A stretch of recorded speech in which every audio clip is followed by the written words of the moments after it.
Until now, in our project, we were operating with roles, so admin, user, and publisher. And this is all okay until it gets more complicated. So I already see repeating code in our controllers and views, and specifically, for example, for published at, the logic of publishing or unpublishing the article. In store method of article, we're checking if it's admin or publisher. In update, we're checking admin or publisher. Same with blade, the checkbox, if it's admin or publisher, and edit blade. So this thing alone is repeating in 4 places. Now, what if we add more roles like editor or, I don't know, some external editor or chief editor, whatever? Then we have to look through all the project for similar conditions and replace them. So it gets much more complicated and difficult to manage. That's why for bigger projects, it's more convenient to use permissions instead of roles. So you would define a permission called publish articles, for example, and then whenever it's used, you would check whether that user can access articles or can publish articles. And those permissions in Laravel are called gates. So here's the official documentation for Laravel 7. You just define the gate, define the rule, and then whatever you want to use that gate, you just check if gate allows.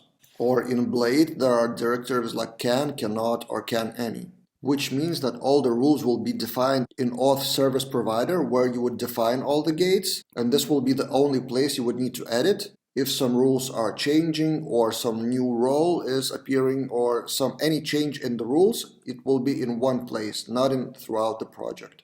So that is the theory why gates are better than just roles. And we will start changing that. So our goal is to remove all the isAdmin and isPublisher. And if we go to our app folder and find it, for example, isAdmin, there are 4 places just in app folder where that isAdmin is used, and also in resources views folder. So our next step is to replace them with gates. But before we do that, I want to kind of step away and encourage you that this point is the point where you should write automated tests.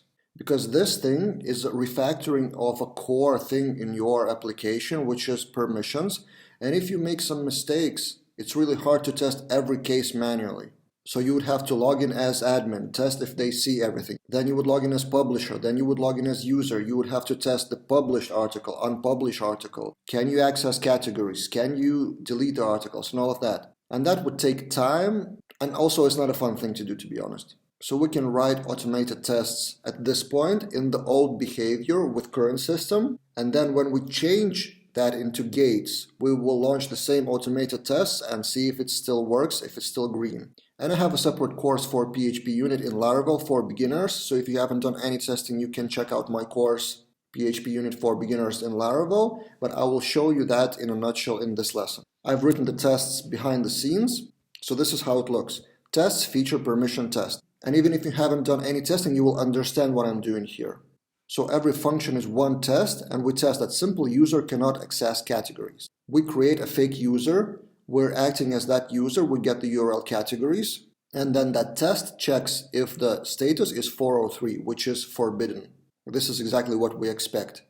Then another test admin user can access categories. So we create a user with role ID 2, which is admin, and then acting as that admin, we get the same URL, and then we assert that the status is 200, which is okay, which is not forbidden.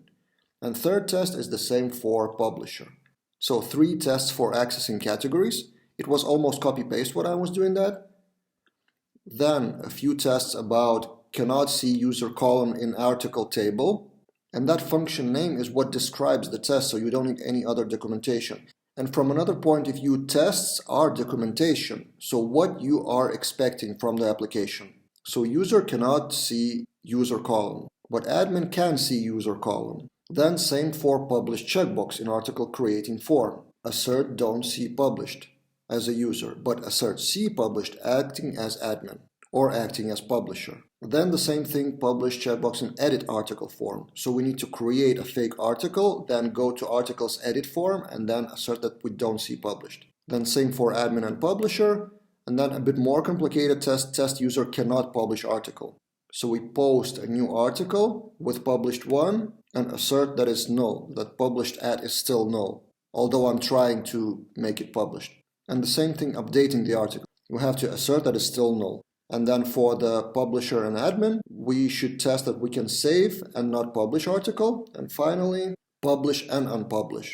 So we create the article with published 1, but then update it with published 0 and see that it's unpublished. So these are the tests that cover pretty much all the permission related stuff in our application.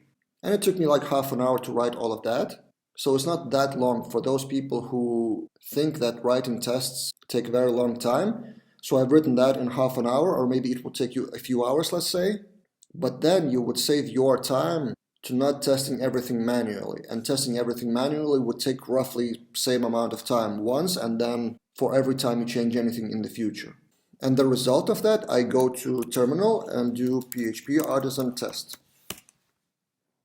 And the tests are running.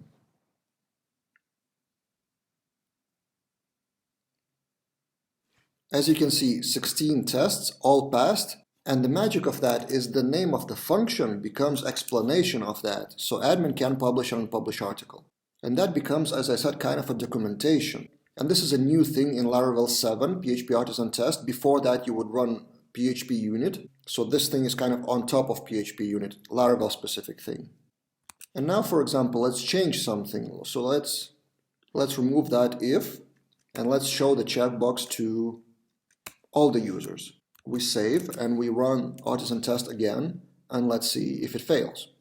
See, it fails with an error, does not contain published. It shows exactly the line where it fails, so permission test 60, and we go to permission test line 60, which is this. Test user cannot see published checkbox. And then we know that that thing is broken and we need to fix it.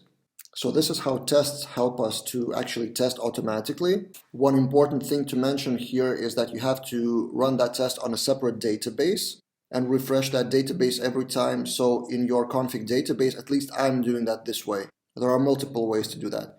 But I'm doing MySQL testing as a separate database driver. And then there is a file phpunit.xml here, and I specify that database connection as MySQL testing. And then in env file, I'm using a different database.